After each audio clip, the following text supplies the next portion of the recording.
By all accounts, the actual villain of Spider-Man Brand New Day is Alistair Smythe. I guess we're going to try that again.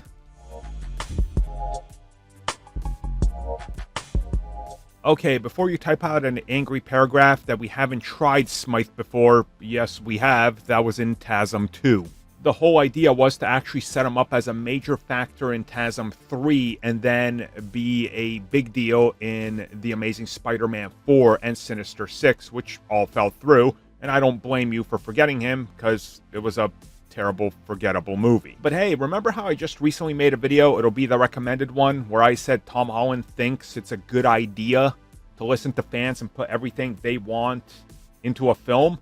Yeah, and jokingly I said, well, I love Alistair Smythe, especially Tube Alistair Smythe, who makes a bunch of giant spider slayers that are shaped like spiders in the 90s cartoon. Well, it turns out he might be the villain of Spider-Man Brand New Day. Now, the only way I will accept this if he doesn't have the tubes is if he has this glorious 90s mullet. It's the 90s mullet or the shoulder tubes that shoot lasers.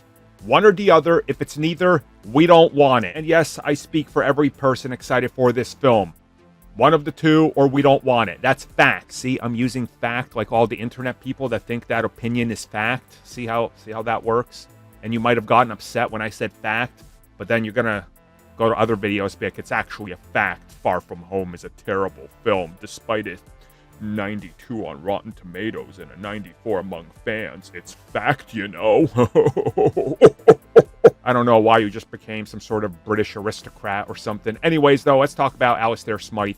So Tom Holland, in a interview, leaned into some of the aspects of the film that we're not expecting and that are going to be completely unexpected and come out of left field. So essentially all those vehicles that we've seen from the Department of Damage Control and the weird logos and stuff on them is allegedly all part of Smythe's program, and he's using the Department of Damage Control to build the ultimate Spider Slayer.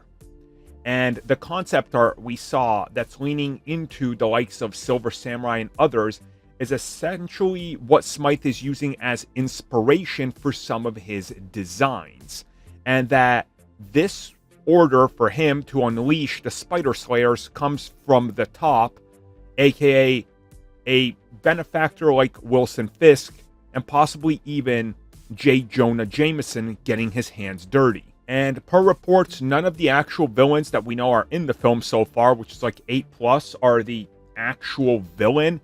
It's all leading to Smythe, and what they're essentially doing here is slowly building up towards the big reveal that he's been sort of using all this tech and everybody's at a crossroads with him, and that the reveal will come in sort of a secret way to the heroes because of the overwhelming odds and everybody being involved. So if it ends up going this way, honestly, I think it's fine. You know, it's certainly different. But at least Spider Slayers kind of makes sense. Fisk sends down the order, I need somebody to stop this Spider-Man.